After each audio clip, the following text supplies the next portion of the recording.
Regulated Industries and Utilities meeting. Number 2, good to have everybody here today. Looks like a pretty full house. We definitely have a quorum. So we'll get started. As we mentioned last week, our game plan was to let's sort of take the temperature, get an update, see where we stand on broadband development in the state of Georgia. We heard some pretty promising things last week, saw the mapping to see where things stand, realize we've got probably a bigger problem than we first thought. A lot of work to do here, so I have encouraged all committee members to be scratching your heads, using your creative juices to come up with funding mechanisms, because I think it's pretty clear that this is going to take some public money to push that broadband out throughout the state. We had some good recommendations from committee members to look at all technologies to make sure we're not leaving any stones unturned, not to focus exclusively on fiber optic cable or technologies that may be passé before we realize it. So what I've done is I've lined up today's meeting to hear from, generally speaking, telecoms, cable industry, and satellite industry, which are 3 of the great sources of providers. I want everybody, and if you're in the hall waiting for your turn to speak, to recognize our focus is we want to hear what you're doing so far to get broadband to Georgians. We want to know what your plans are going forward, what we have in store, what you're planning to do. Love to know what your funding options are. I know there are some federal programs that are helpful, and what you're getting from the state or want from the state on the money end of things. Also interested to know the impediments that you face in being able to make it happen for the state of Georgia. On Thursday afternoon's meeting, we'll be hearing from the EMCs. They've had a few conflicts today and wanted a full opportunity to explain what they're doing. I think there are 3 or 4 of the EMCs that are actually engaging in the broadband business, either individually or in partnerships, as we had sort of contemplated in the framework we've set up. So we'll hear from the EMCs and anybody else that wants to be heard, including the general public, on our Thursday afternoon meeting. That will get us educated as a committee on where we stand, what we're doing, who the providers are, what the obstacles are, and any proposed solutions. Committee members, we're wide open for any ideas that you have to facilitate the expansion of broadband. I am going to sign on to 2 or 3 separate bills that are funding mechanisms. I've talked to members that have expressed their ideas, and I don't think that they are mutually exclusive.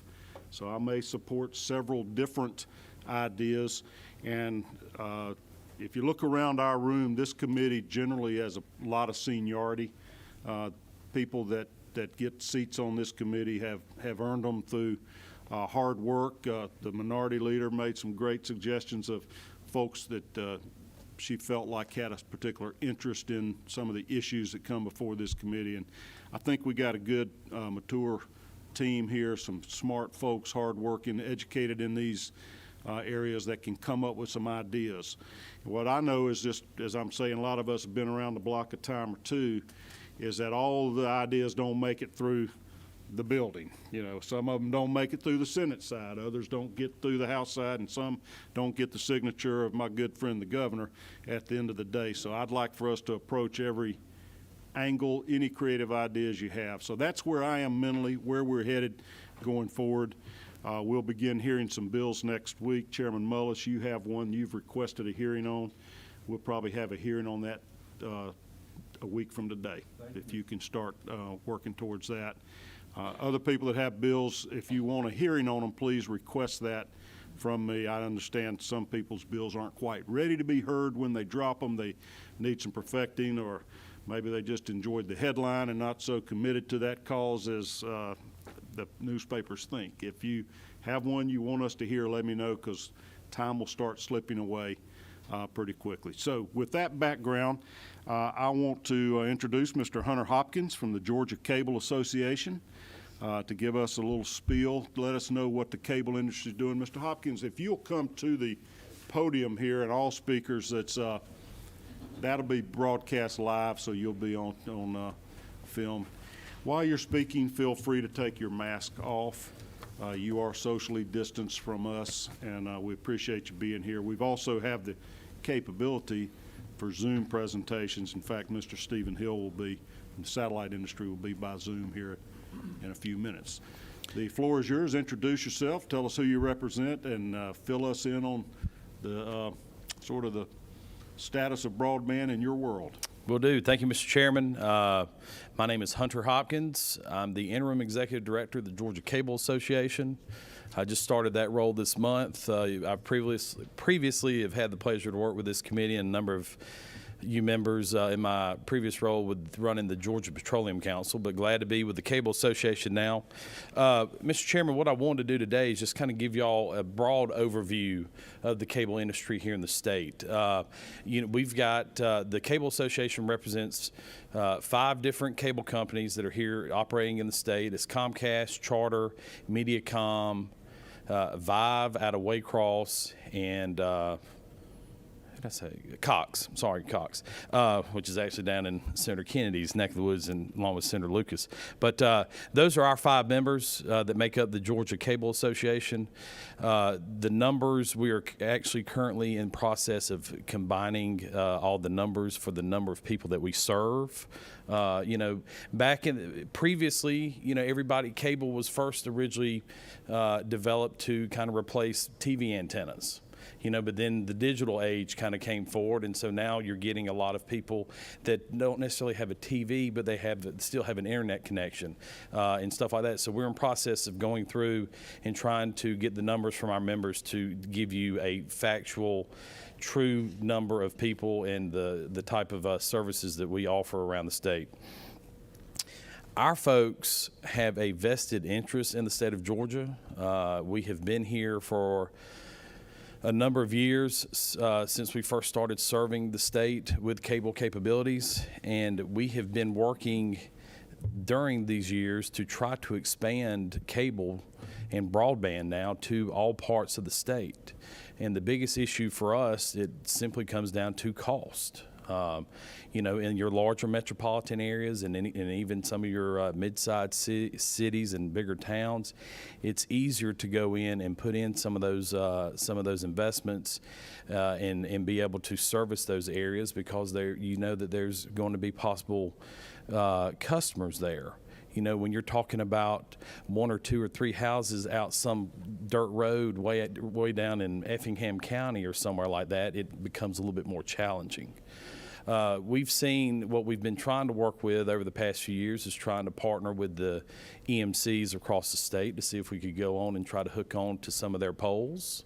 I know many of y'all are familiar with that case and the legislation that we've had over the past couple years, and unfortunately the bill last year, House Bill 244, that took some of that stuff over to the PSC across the street, and we certainly were not too happy with that decision. But literally dealing with the pole attachment fees, what the PSC did was pretty much make it even much more harder for our companies to go in and try to put in broadband because they increased the costs of what we had to pay to tap into some of those pole attachments and be able to run our lines to get to the people out there that need that broadband service.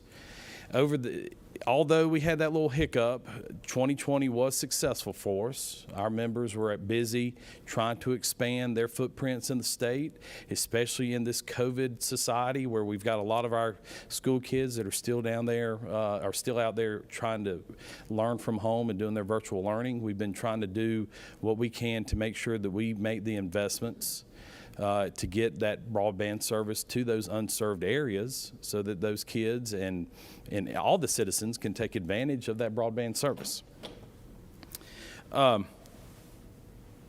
Getting back to, you mentioned it earlier, Mr. Chairman, and in the last meeting you talked about let's try to think of some different options, some funding options and stuff like that. Really and truly, that's kind of one of what really boils down for us is the funding issue. Now, there are a few ideas that we've had that could possibly make things a little bit easier from our standpoint. Those include possible sales tax exemptions on the equipment especially some of this larger equipment that we have to go in into some of these unserved areas and install. That's a possible idea.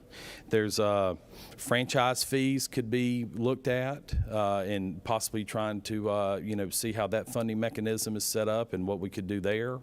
Right-of-way fees, along the state roads and highways. The DOT currently has been looking at some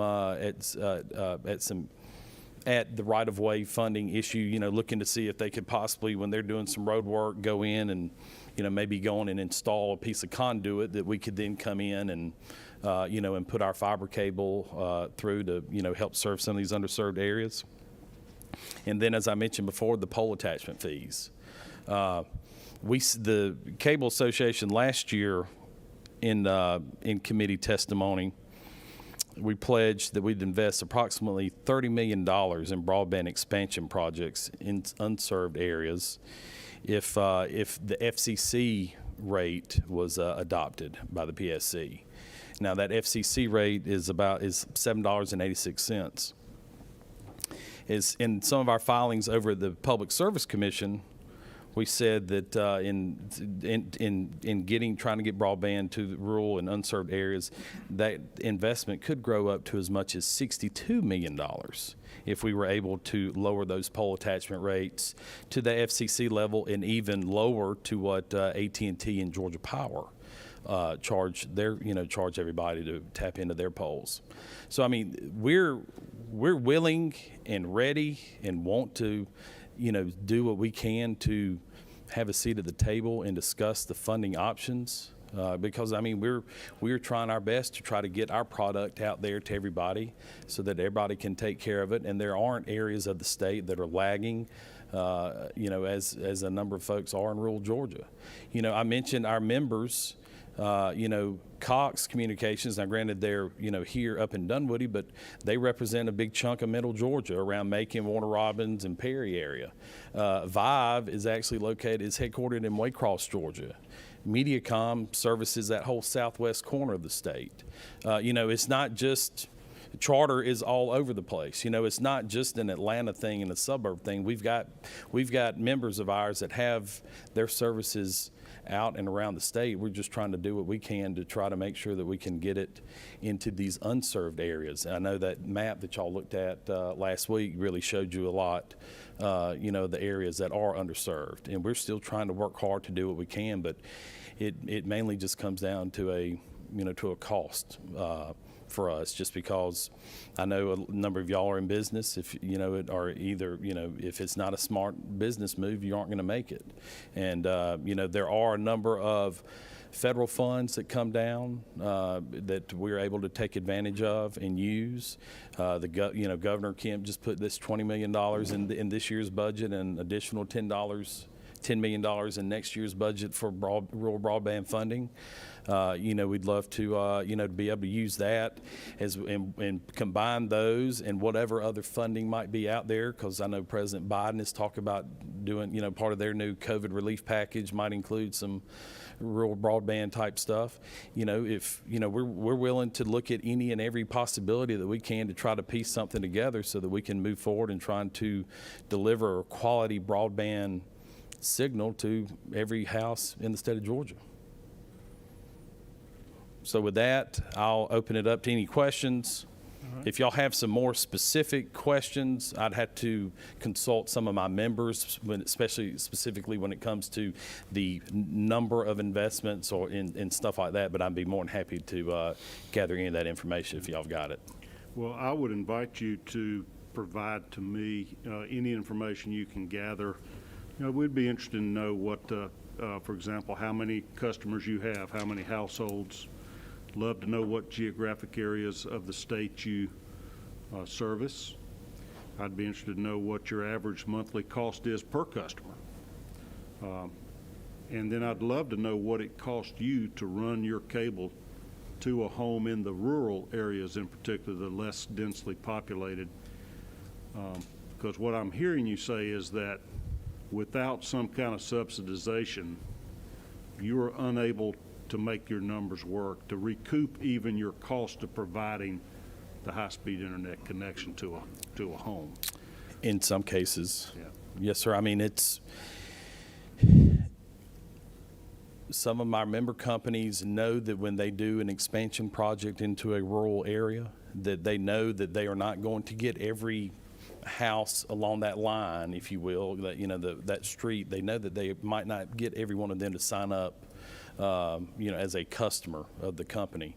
And they and each company, I think, has a different formula that they use. But there are times that they go in knowing that they're only going to be able to, get maybe 50% of the houses, along that road. But we're trying to do what we can. But I can definitely work on some of that info for you. Just provide us anything and any other suggestions you have as to how we can facilitate this build-out process. All right, other committee members have questions? Senator Ginn, let me see if I can light you up there.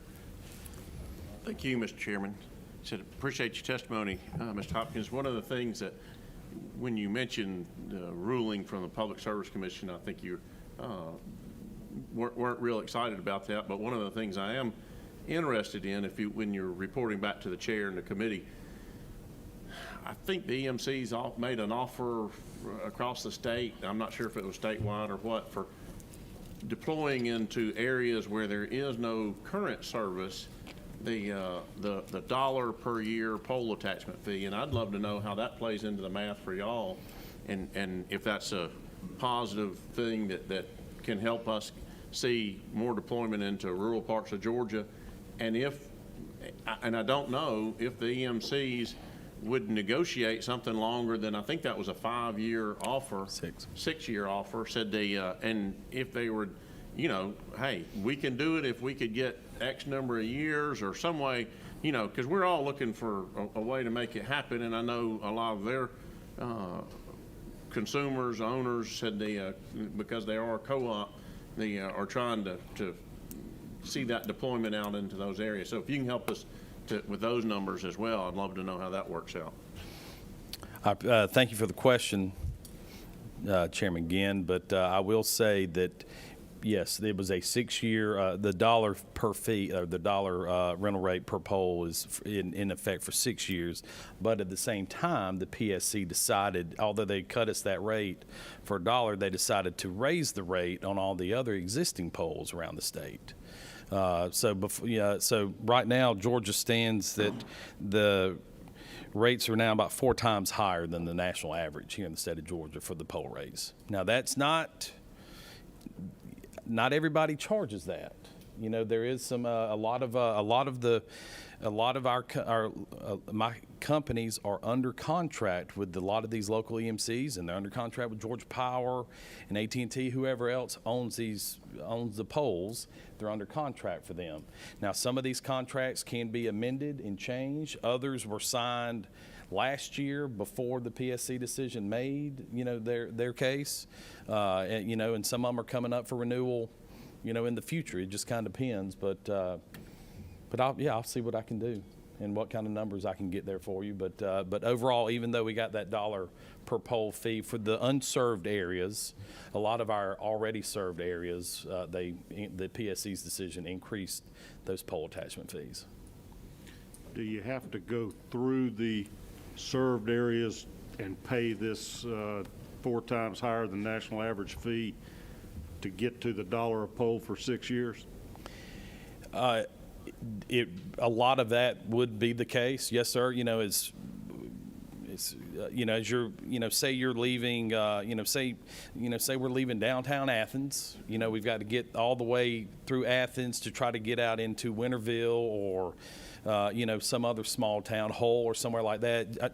Just kind of using those as examples. But we would, if that's where the big piece of equipment where that fiber line's coming in to support Athens and UGA and everybody there, yes, sir, you would have to do that. Now, I've never sat down at the table and had to negotiate a pole attachment fee contract, so I don't know the inner workings of those, but there is probably a little bit of pass-through to get to those unserved areas. Yeah, I just have in my head kind of the same concept as electric power. It comes from the source and has to get to the end user. Mm-hmm. I'm not sure what the source of, radio signal or whatever type it is, signal that gets you your cable. what's the source, and is there an origin point that it has to go from there to the end, or does it stop along the way several different way stations? There are a number of underground trunk lines. You might, if you've ever heard that term, where it's literally, big conduits of fiber optic cable running through there. We've got some of those that serve the state, and then a lot of the service kind of goes out from some of those areas. I'm sure I can find that out exactly. I might have to talk to one of the more engineering folks and technical folks with one of the member companies to kind of try to get that, that full explanation for you. All right. Got a question from Senator Brass. Yeah, thank you, Hunter, for being here. But just for a little bit of clarity for new members on the committee here, you had mentioned y'all weren't happy with the decision. You weren't happy with the PSC's decision, not that you weren't unhappy with the bill, because right, y'all did support the bill last year. So I just wanted to make sure we're clear on that. Yes, sir. Okay, thank you.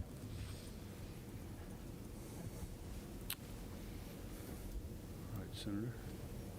Floor is yours. Thank you, Mr. Chairman. Hunter, you mentioned school students, unserved or underserved communities. Could you tell me how you all have, or if you all have,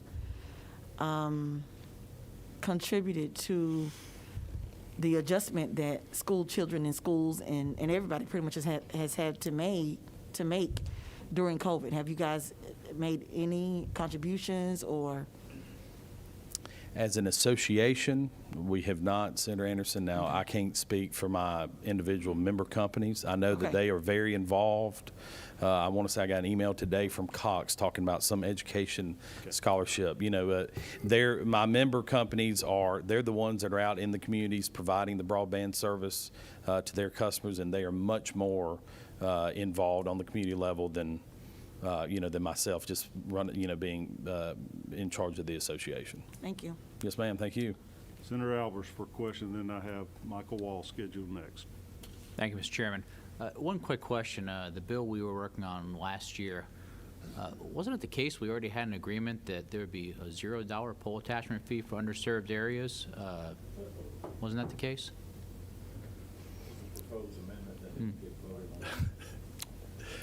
Thought we had that agreed in principle. It's Senator Albers.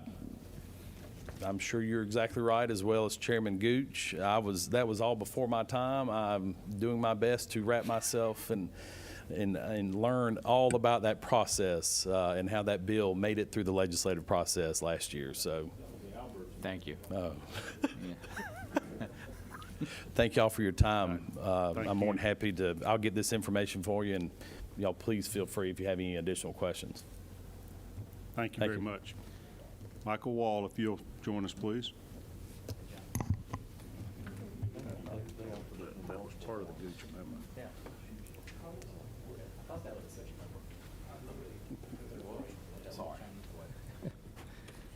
Gonna do the do-si-do over here.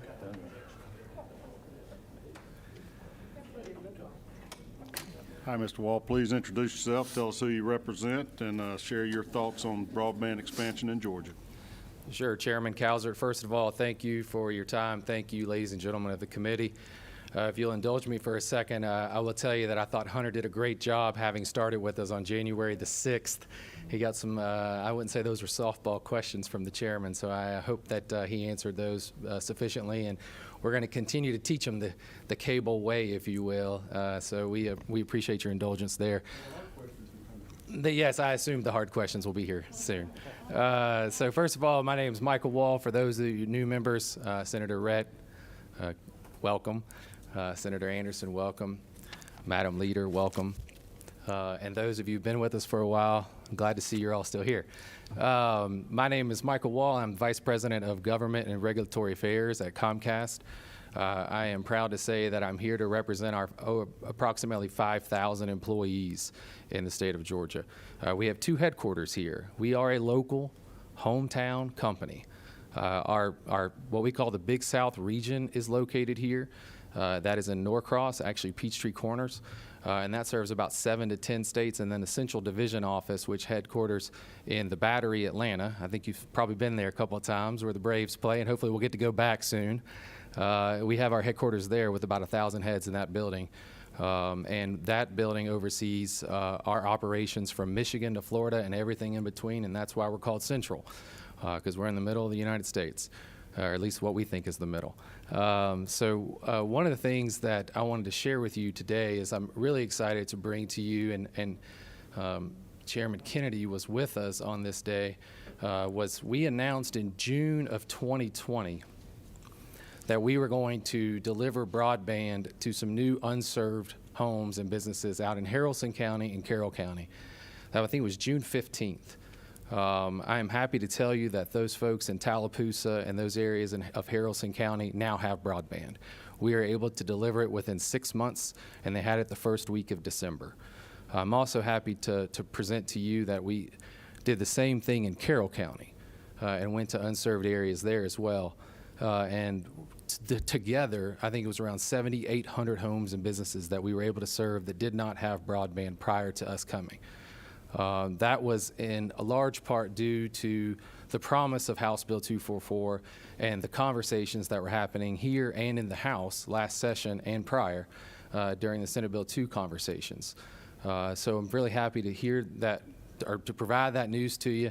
One of the things that a lot of folks forget, because Comcast is now the size company we are, is that Comcast was born in 1963 in Tupelo, Mississippi. 1963. We had 1,200 subscribers.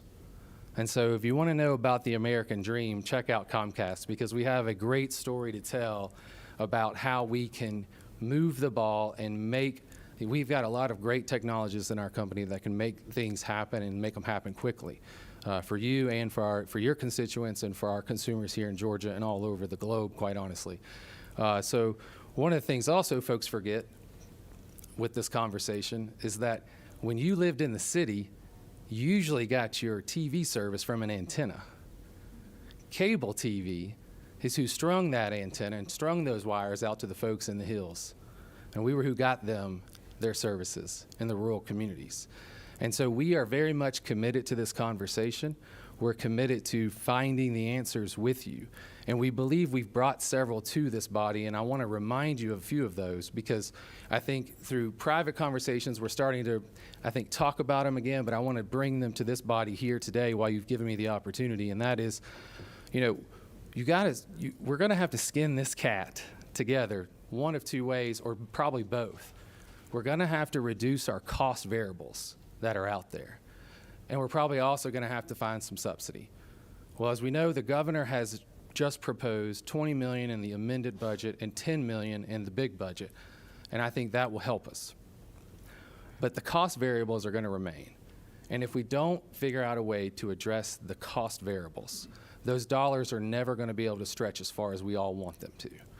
And so one of the cost variables we've brought to the attention of this body has been state ability to reduce or eliminate sales taxes on equipment. That is an exemption that we have talked about, I think, for at least the last 10 years. It was once a part of a bill, I think, in 2011, as far back as then. And so that's something that I want to continue to bring to your attention, is that there's an opportunity, just like we did for manufacturing, with energy and manufacturing, there's an opportunity to address those sales taxes that we're paying on equipment and the network equipment to build out broadband networks. The second is franchise fees and rights-of-way fees. Now, I will tell you there is an ongoing process at the Department of Transportation right now to address some of the rights-of-way fees. I don't know where we're going to go with that. It's been around for a year and a half or so now. I see Senator Gooch shaking his head. He knows.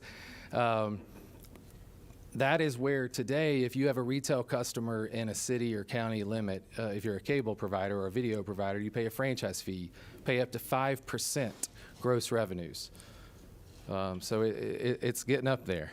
The other is if you're not in a local right-of-way and you're in a state right-of-way, then it's a $5,000 per linear mile charge to the state DOT. And if you're in a local community and you don't have a franchise, then it defaults to the DOT fee. And so that is something I would also encourage this body to explore with us. And I am more than happy to put the Comcast shoulder into this with you and to continue to try to find an answer. And then the third are pole attachments. And not just the pole attachment rental rates, but the terms and conditions of the pole attachments. Yes, we had a long, lengthy conversation, a spirited conversation in this room on both Senator Kennedy's Senate Bill 411 as well as Representative Ron Stevens' House Bill 244. Those bills were both filed, Senator Brass, those bills were both filed originally to adopt the FCC formula.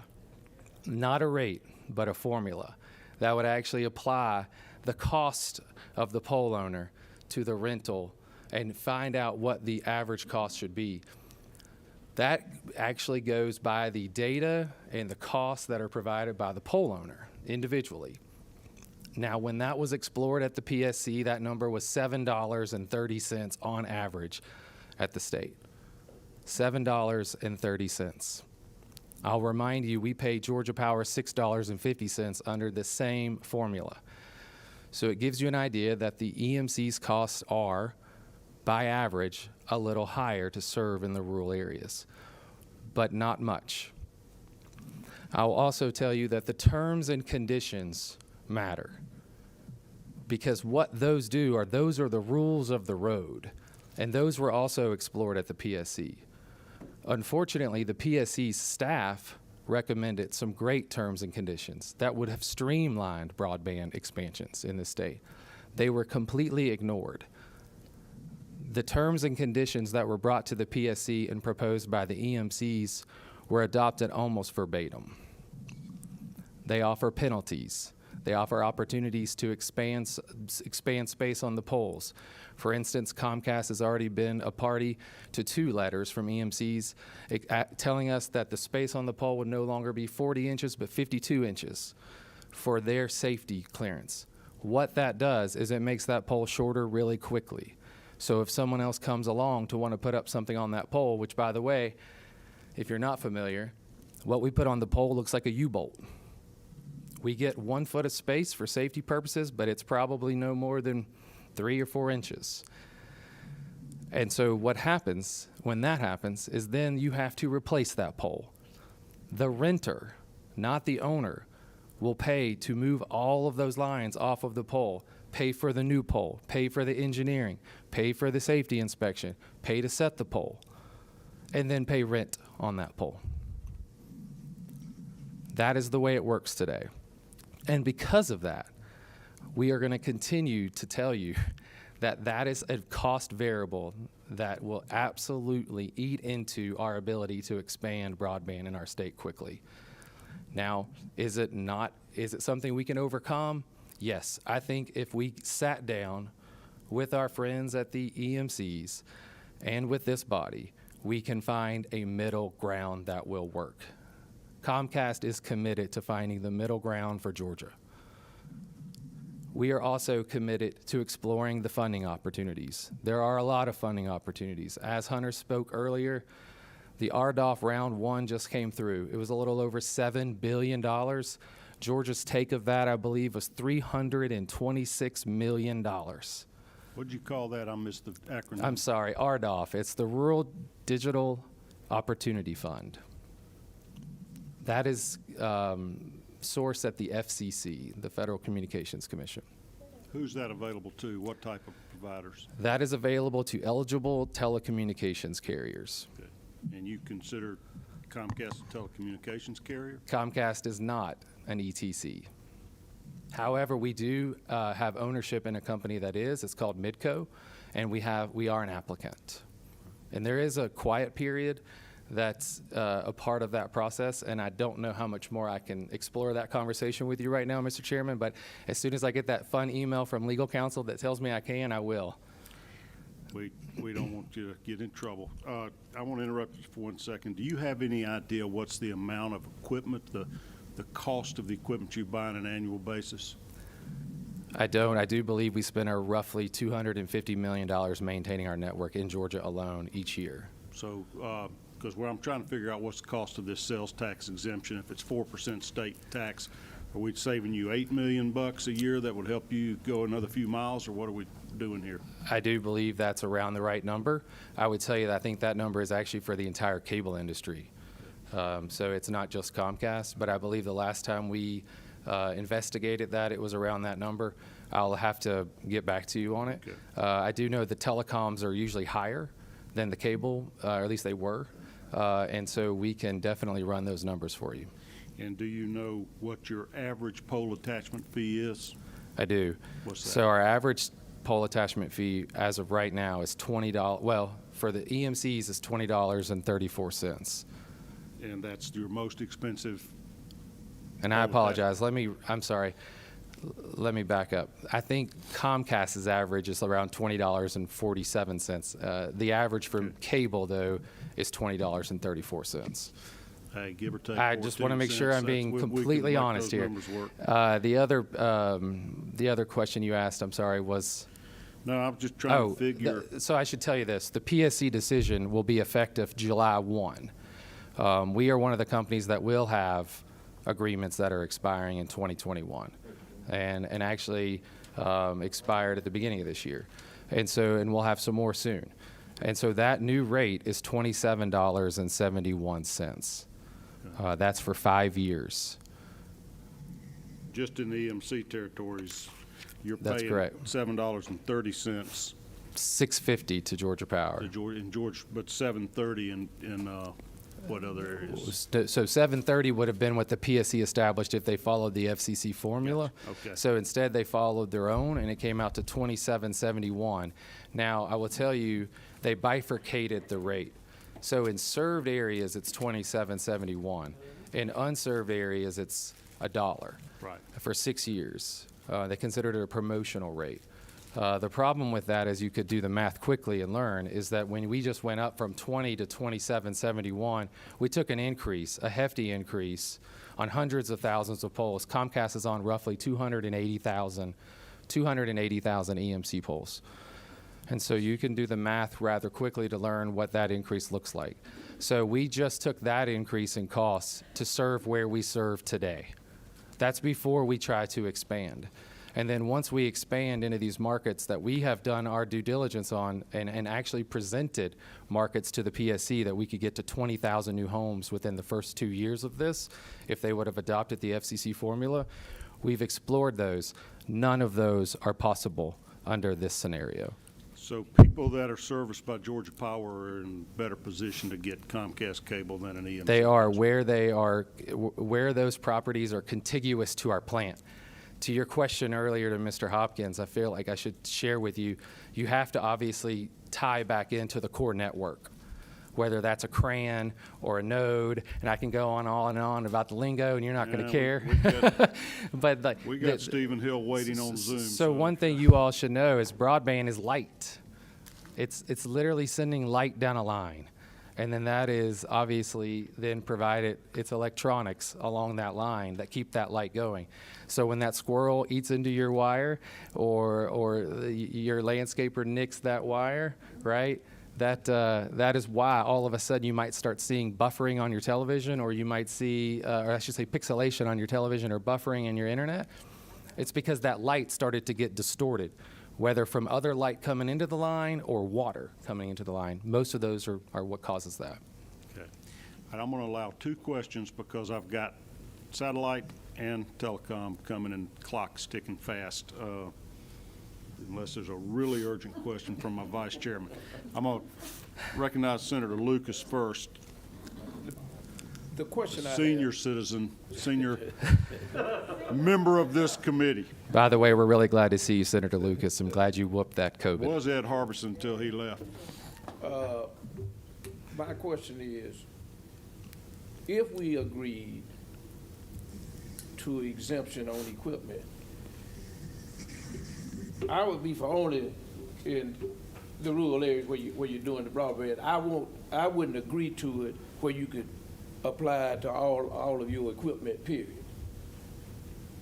The other thing is, Senator Gooch has talked about, and I know y'all discussed his plan dealing with the universal fund. what would be the percentage of cost that you would have if we were able to do the universal fund and trying to expand the broadband to rural Georgia? Okay, I think I understand both those questions. So the first question related to the sales tax exemption, I would equate that much to the pole attachment conversation. The more we can use these statewide numbers and actually feel the effect of that, the more we can put that back into rural Georgia. I understand, though, we have explored a tiered system, if you will, to allow that tax credit only in rural areas. The problem is you get a smaller, if you will, rebate on that, and then that obviously is smaller money to go back into the system. And I think there's an opportunity to discuss what our options may be if we were to use that statewide and then allow the companies to reinvest that in the state. The second piece, I will tell you, I got Senate Bill 65 this morning. Well, we'll hold off on that one. So I would rather, yeah. We'll wait till that's before the committee. Senator Gooch, you got a question? We'll get to you though, Senator Lucas, when that hits Yeah, the I committee. didn't want to throw all this at Hunter because he's 30 days in the job and probably wasn't fair to him, but But you know I can take it. you can handle it. You're a seasoned lobbyist. So the FCC rate of $7.30 on Georgia Power, you're paying that currently? $6.50 to Georgia Power currently, All right, yes. Gotcha. And you're currently paying, on average, $20 for all your EMC poles and your Georgia Power poles combined. No, that's just EMC. Just EMC. So what are you paying? Okay, I got it. So you're going to continue to pay the current rate or the new rate, even if you don't expand into an unserved area. Correct. If you move all of your investment capital out into unserved areas where there's low-hanging fruit of potential customers, you have $1 per pole attachment fee. That's much better than the Georgia Power rate. Why wouldn't your business model shift all of your growth models to the unserved areas immediately, take advantage of that 6-year free ride, whatever you want to call it, and in hopes of seeing the results of that benefit rural Georgia?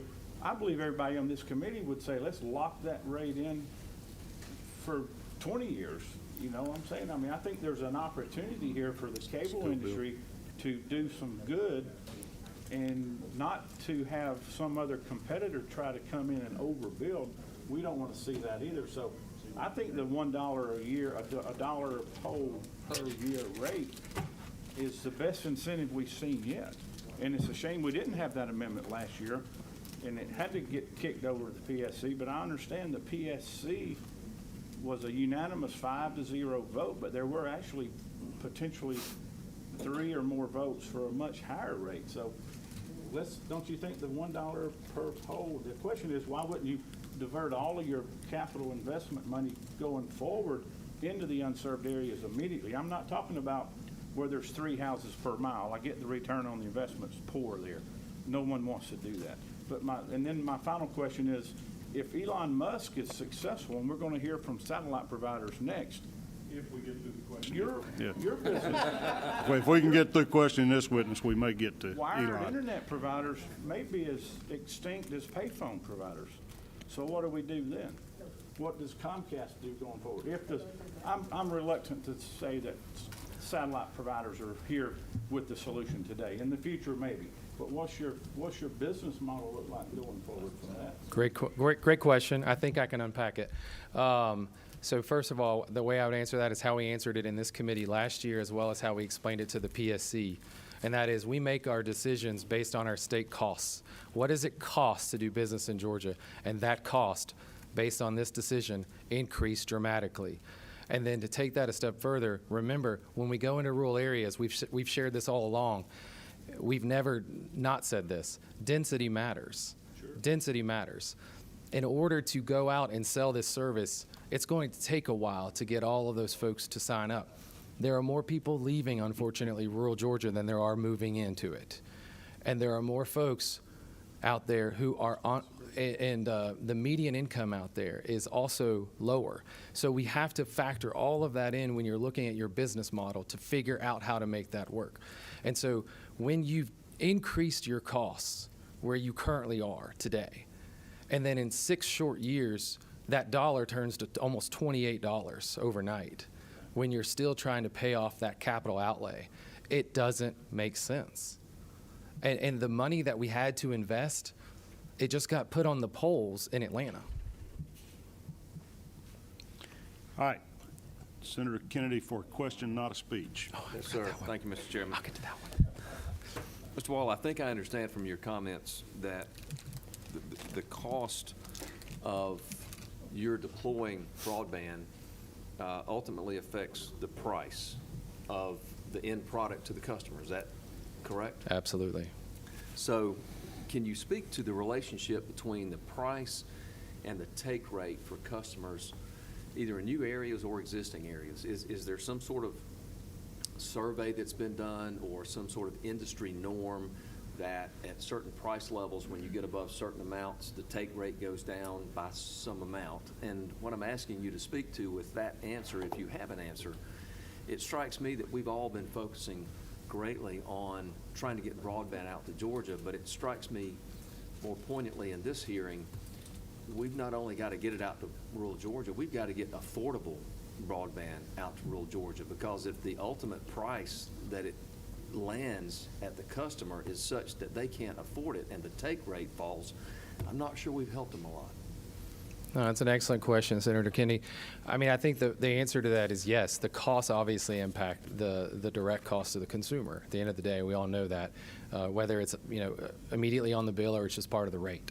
As far as affordability, Comcast has done what we can do as a company, and I think our industry has done quite well with this.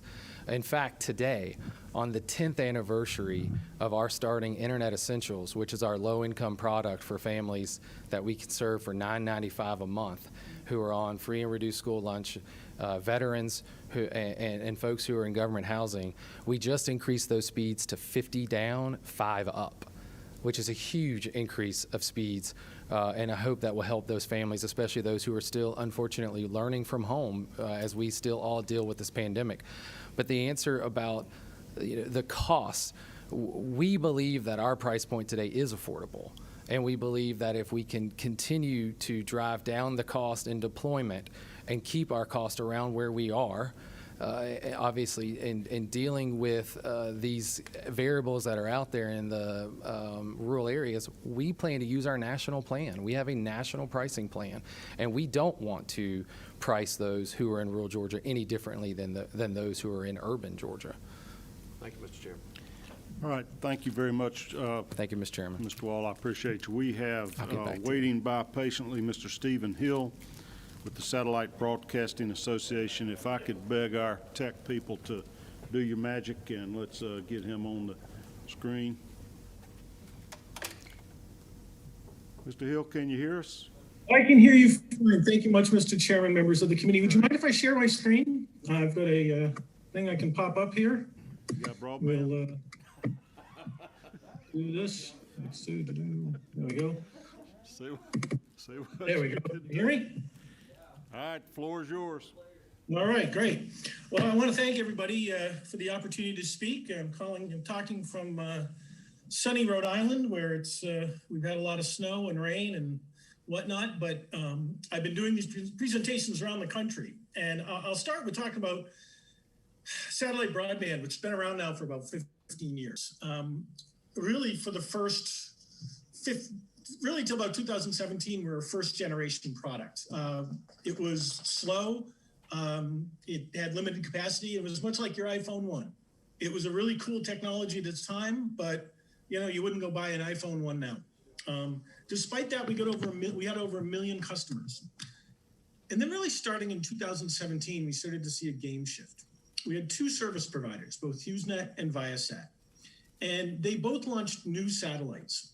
Those satellites gave full coverage to the country, and they were able to deliver service of speeds of 25.3 throughout the country. And in most markets, or some select markets, we actually have 100 meg service that are available. We were able to offer limited plans and also stop the use of a hard data limit. And so we were able to offer people that would not have their service shut off if they hit a data cap, but instead have it adjusted. our focus and our business model are the rural and unserved markets. We look at that as the untapped business. So a lot of providers go and say, we have to, we need all this help, we need this, that to get all these markets. We look at those customers as those are a business opportunity.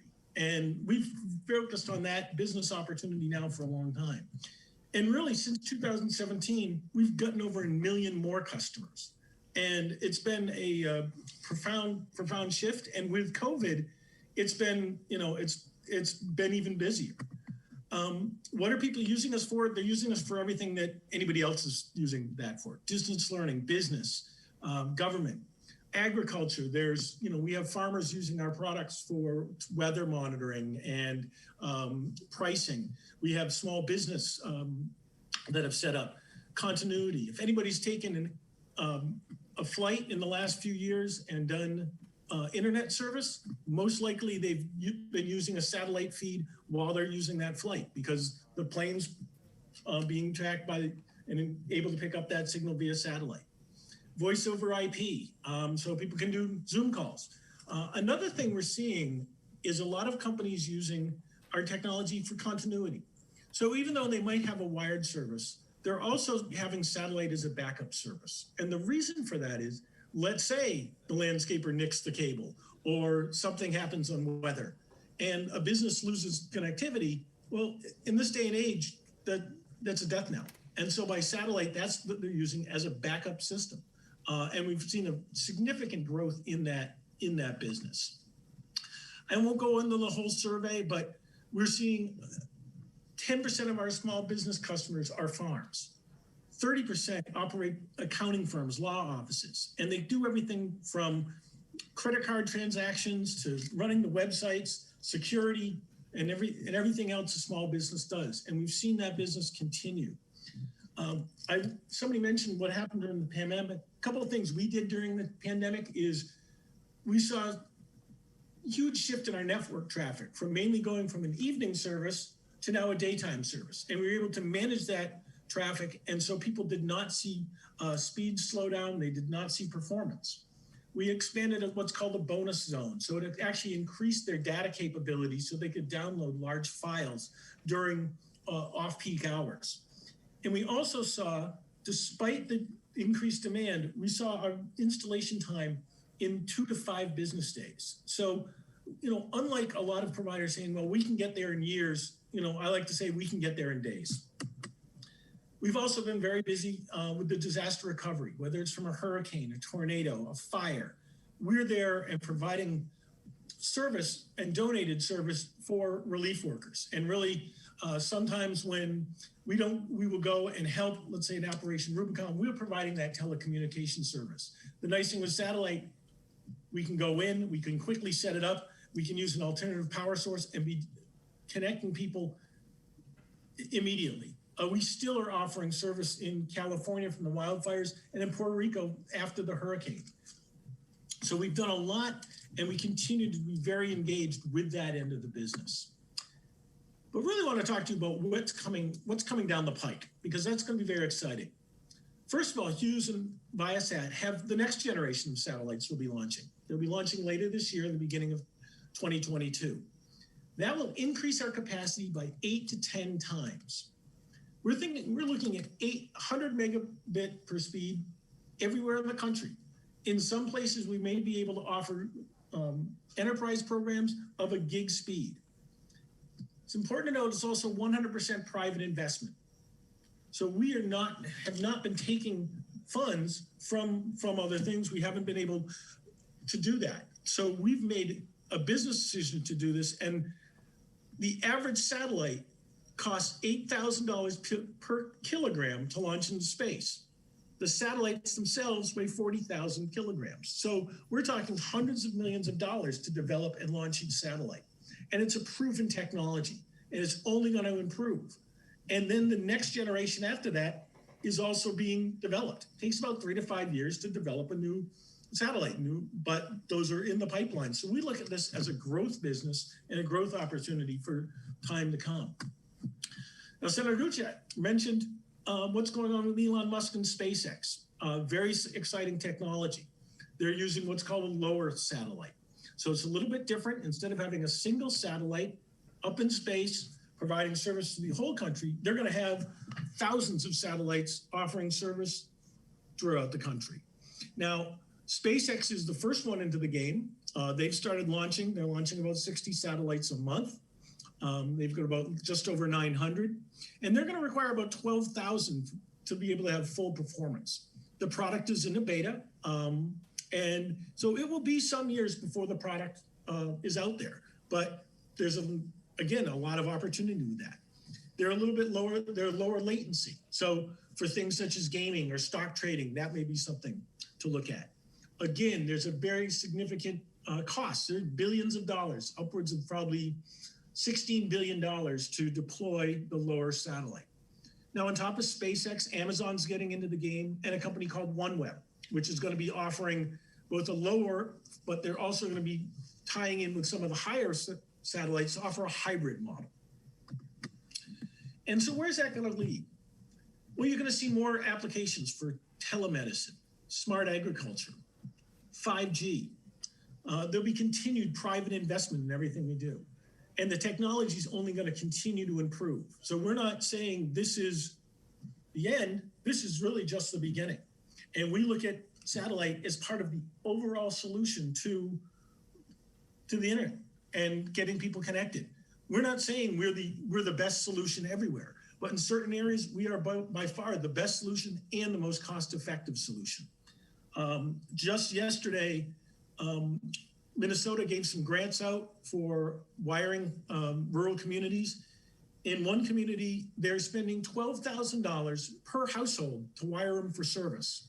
And that's before the customer even buys it. I like to point out that for the $12,000, I could go deliver a satellite system to the consumer's house, give them the top of the line 100 meg service on an unlimited plan for 5 years and save the state $1,000. So again, as we look at things, we also should look at what's the best bang for the buck. And as we look at what states should consider, really a technology neutral policy. What's going to be the best way to deliver and most cost-effective way to deliver service to rural customers? Also, how long is it going to take to deploy? It's one thing to say we can do this, but it's going to take $10 million in 10 years. It's another thing to say we can do that in a year. We can go very quickly. We like to say look at a cost per subscriber versus a home passed. So just because you deliver the service to the customer's house doesn't mean they want it. Doesn't mean they can afford it. And so maybe funding should be looked at, as there's a subsidy that goes for every customer that gets the service, and they look at that. And also last mile equipment. So like I said, our satellites, we've launched those up there, but there still is a consumer aspect, and it's about a little over $1,000 where I have to put this satellite dish and other equipment on the customer's house. And the customer pays for that equipment and signs a 2-year contract, much like buying your iPhone, and it's stretched out over that 2 years. If the cost of that equipment was underwrote, the cost of the service would go down. So, we'd love to work with the state on what options there are. We'd also like to be willing to work with the state on a pilot program. Maybe there's an area that we could go and say, look, let's do a proof of concept, and there's 25 houses and we could do something. So I'm more than happy to, work with people. We're very flexible. And as I said, as we go forward, we're going to have a lot of capacity and going to be able to do a lot of things to serve the state. So with that, I'll take anybody's questions. Mr. Hill, you are the president of the Satellite Broadcasting and Communications Association. Do you Yes, sir. have any of your member organizations or companies that are providing satellite broadband service to areas of Georgia? But absolutely. So our both Hughes and Viasat are national services. So those both companies are providing customers today. I don't have the exact numbers, but I believe it's over 35,000 customers, both residential and business, are using one of the two satellite providers. If you were to drive around in many markets and just look on tops of buildings, sides of houses, you will see satellite internet. A lot of small businesses, a lot of restaurants are using it as for credit card transactions. So we've been here and we'll continue to be here. Would you do me a favor and try to ascertain the specific number of customers in what areas of the state they are from? Sure. I will say that they're going to be everywhere. They're going to be everywhere in the state. You might not find many in suburban Atlanta, but any rural Dahlonega, any of the smaller communities, the farming communities, absolutely. In fact, I believe I have a video from HughesNet of a farmer in Georgia who's using as a testimonial video that's using the service. So if I can find that, I'll be more than happy to share that with you. Send it to us. I may share it with the committee. So you said Hughes Internet, that's one of the companies? Yes, sir. HughesNet and Viasat. HughesNet and Viasat. Yes, sir. How you spell that? Viasat? Viasat. All right. And could you also find for me what your charge is per customer? I don't know if Sure. that's the same, so just so we can get a feel for how expensive this. Absolutely. There's a variety of plans. Our average customer is paying about $78. What are you guys doing to market? I mean, you may have just solved our problem and nobody knew the answer. So, great question. I get answered that a lot. So, one of the challenges we have right now is we don't have a lot of capacity left. We're waiting for the next generation of satellite. We don't want to have a lot more customers, because if I got more customers, I could add 1 million customers tomorrow. But then that's going to slow everybody down. One of the things we want to push for is we don't try to advertise a speed up to something. We want to say that speed's a minimum.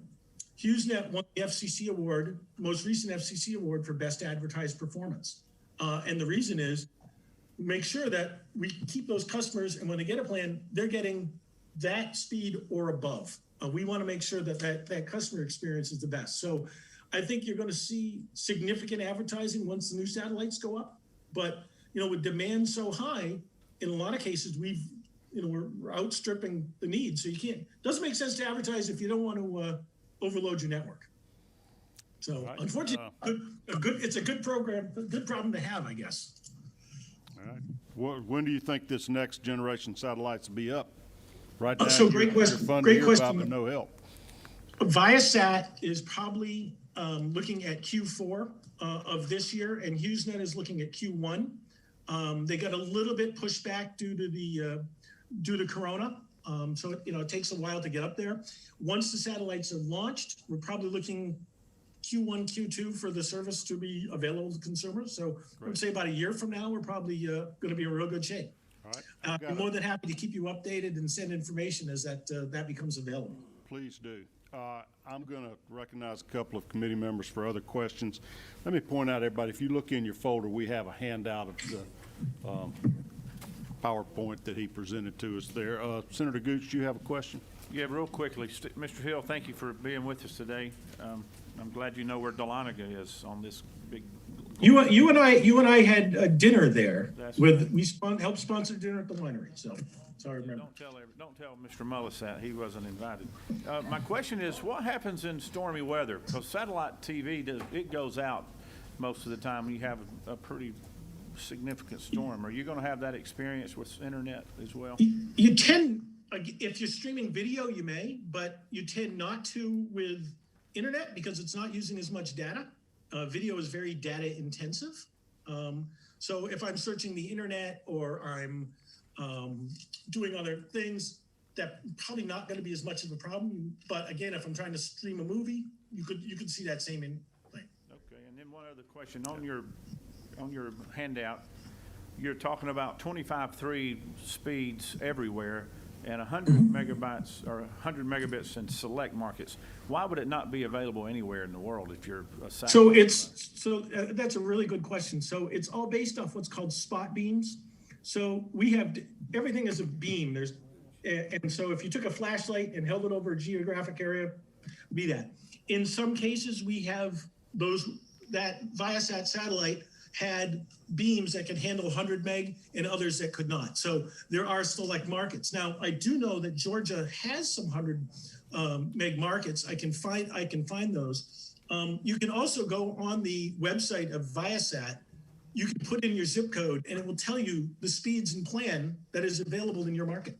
And I've done that with people on the phone and said, okay, here's what we have. So we can actually do and look those speeds up. And the same with HughesNet offers that same type of option. Thank you. Thank You're you. welcome. One quick question from Senator Albers, then we got another speaker before we run out of time. Thank you for the presentation today. It was very helpful. If we were to engage you in a pilot, as you mentioned, for maybe 25 homes in an underserved area, how quickly could you get that up and operational? I would have to. I'd want to partner with one of the two providers, and what we'd do is we'd see where we had capacity. We could probably do it within 30 to 60 days. Great, thank you. You're welcome. How was Mama Gooch's cooking when she was trying to get that free broadband? Didn't Granny Gooch cook that meal at No. We were at, I believe we were at a winery in Dahlonega. I will say that started 25 years ago, I started in satellite TV, and I spent a lot of time in Georgia setting up the independent retail network for Georgia. So I do know the area fairly well. Thank you for taking the time to share with us today. We will keep your contact info, and your local lobbyist here will continue to feed us the information we need from you. Fantastic. Feel free to reach out. I'm happy to help. You on a satellite feed now, or that's a? I am not on the satellite feed. Okay. All right. Michael 4, Windstream. You out there? Come on in if you are.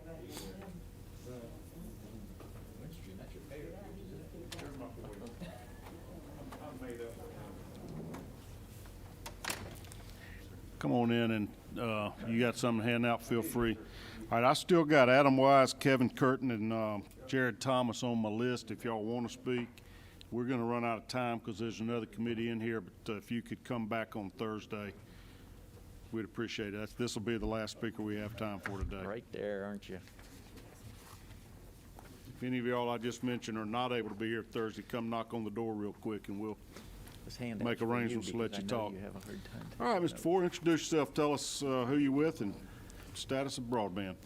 Thank you, Chairman. I appreciate the opportunity to be here. My name is Michael Four. I'm with Windstream, Kinetic by Windstream. Kinetic's a business unit within Windstream that delivers the new generation of services. So that's the name brand for Kinetic.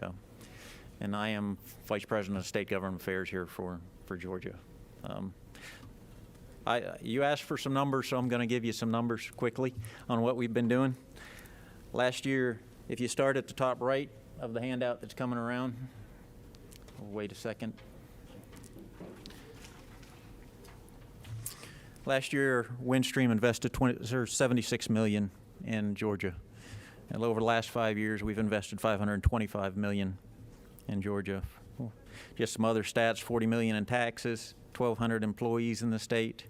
EMCs, our payments are about $5 million a year, and for the munis and counties, we invest about $4 million. The 2020 accomplishments: in 2020, we passed 500,000 homes. We met that marker by adding about 40,000 last year that can receive 25 meg or better in our footprint. Last year, we also passed the 150,000 marker for gig service availability across our rural footprint. We emerged as a privately held company with a commitment to invest over $2 billion, or can invest a $2 billion fiber investment across our 18-state footprint. We added headcount. I think we added, over the last 24 months, we've added about 120 employees in the state of Georgia.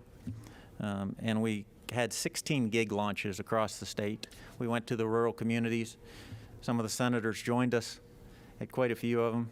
And the pictures of those launches are on the back, and we can go through those in just a moment, but I tried to give you a one-pager. They were all rural communities. I mean, we're talking Irwinton, yes, sir. Fort Gaines is now fiber. Yeah, we've got fiber gig service down in Fort Gaines. 2021, we plan on growing the head count by about 15% across the state of Georgia. We are opening another call center in Moultrie, Georgia. We're adding retail locations in Georgia, continuing fiber investment in multiple markets across the state, and focusing on partnership opportunities. On the right-hand side, you'll see projects and partnerships this is something that's really been, as much as this has been my job in communicating here, part of my job has been how can I get out there and develop partnerships across the state. And we were successful in working with Colquitt EMC to form a relationship, a collaboration. Actually, today, we're working on a project. They're hanging fiber with us today down there in that area, and all we ask of them was use your resources and we'll use ours. So if they can, no commitment on what we're asking from them, but as much fiber as they can help us hang on their poles and as much make-ready as they can assist us with in the years, then we're going to hang that much using their efforts. And if we need to go beyond with our resources, we'll do that. But it makes a tremendous difference having the EMC partner with us and just use their ability to hang fiber out there in this effort. So we're very grateful to Danny Nichols and that relationship that we formed with him there. The fiber that we're hanging right now is about 3 miles of fiber that's going to serve a little over 100 households down there in Colquitt County. And we've already finished another project as well. Chattooga County, the sole commissioner in Chattooga County, we came up with an agreement where we would work together. Senator Mullis, you're familiar with this one? Yes, sir. And we were able to come to an agreement where they would contribute a portion of the funds and we would contribute a portion of the funds. And through that agreement, we are upgrading 1,000 service to 1,000 premises in the county there as well. So those kind of relationships really make a difference. Little Allentown, we did the same thing with the mayor of Allentown to work in his community. Fort Gaines, we've come up with we do have fiber gig services in Fort Gaines now, and we're also working with the mayor to figure out how we can come up with a collaborative effort to launch Wi-Fi in his community in the public areas. We finished our expansion in Big Canoe. We're actually working with them right now about the last corner that we don't serve and how we can work together to try to serve that area. Some of our challenges, we are a rural provider in Georgia. You know, so many people, I think one of our biggest challenges is people look at us through the rearview mirror and see the windstream we were instead of the windstream we are. And one of my hopes today is I had a moment to present to you is that you can see the windstream we are today, where we're seeking out these collaborations. We're working hard out there. We're investing in the state of Georgia. I think we're making a difference. There's ground to cover. You know, we've still got a significant amount of our, not as significant, it's the minority now, actually, of our footprint that is still under 25.3, but we need to get there. You know, in collaborations with the EMCs and with the communities who are willing to partner with us, and those make a difference. So anything else that you feel would be of benefit in there, you know, we would welcome. And we just ask, you know, one thing I ask is we are rural. So when you go to Hayhira, when you go to Irwinton, when you go to Cairo, those are now gig communities where we've got fiber down there. But when we're funding others, when we're offering support to other startups, so many times they need to go in to build their businesses over the areas we've already upgraded if they're going rural. So we're trying to reach out further, and they're trying to cannibalize what we've already upgraded here. So just keep the eye on the guardrails as we're trying to enable these things so that it doesn't actually draw us back in, you know, and kind of cripple us in what we're trying to do in the rural areas, because we're working hard right now. Your and we joint appreciate it. venture in, did you say Colquitt? Colquitt EMC is a collaboration, yes, sir. What are you paying for your pole attachments there? 0. Okay. Yeah, what we did, we agreed with Danny. He didn't ask for it, but we agreed with Danny Nichols that we didn't know what was going to happen with pole attachment rates there at that point, but we would commit to paying him what we were currently paying him, so he wouldn't see a decrease from us if the rates went down on him. And he had committed to his members that he wanted them to get service, so he said $0, and it's not for 6 years. It's $0. Yeah. And they're a gigabyte community now as a result. I'm sorry. They're a gigabyte community now Yes, as a sir. result. Moultrie, we've got gig service through Moultrie. You'll see the launch on the back. You'll see the gigabit community launch in the middle for Moultrie. Above that are all the community launches we did across the network. You see, you know, you can see the names there: Hiawassee, Baldwin, Clarksville, Mount Airy, Demarest, Irwinton, you know, Helen, Georgia, and then, you know, yeah, we're moving. We're excited, but we'd like to move farther. So or faster. We appreciate your time with us today. We may call you back another Thank you, day sir. if you're available. I know your lobby's a very fine one, and we'll be in touch as we Thank you. continue And our exploration. we were one of the largest RDOF winners for Georgia, so we will be working hard to get that out there as well. All right. And just feel free to contact me if you need me. All sir. right, sir. Thank you all. Thank you. Committee, I'm sorry, we have exhausted our time. I saw the good Senator Dr. Watson wandering in here for his next committee meeting, so we're going to have to adjourn for the day. We'll be back 3:30 on Thursday afternoon to hear from the EMCs, anybody that didn't get reached today. And it might be good for the PSC to, if they've got anybody, to come talk and explain, you know, what, there's a lot of complaints here, see what their version might be, especially people from their staff to help us know how they computed that pole attachment fee. You're welcome to come if you can. All right, thank you. We are adjourned.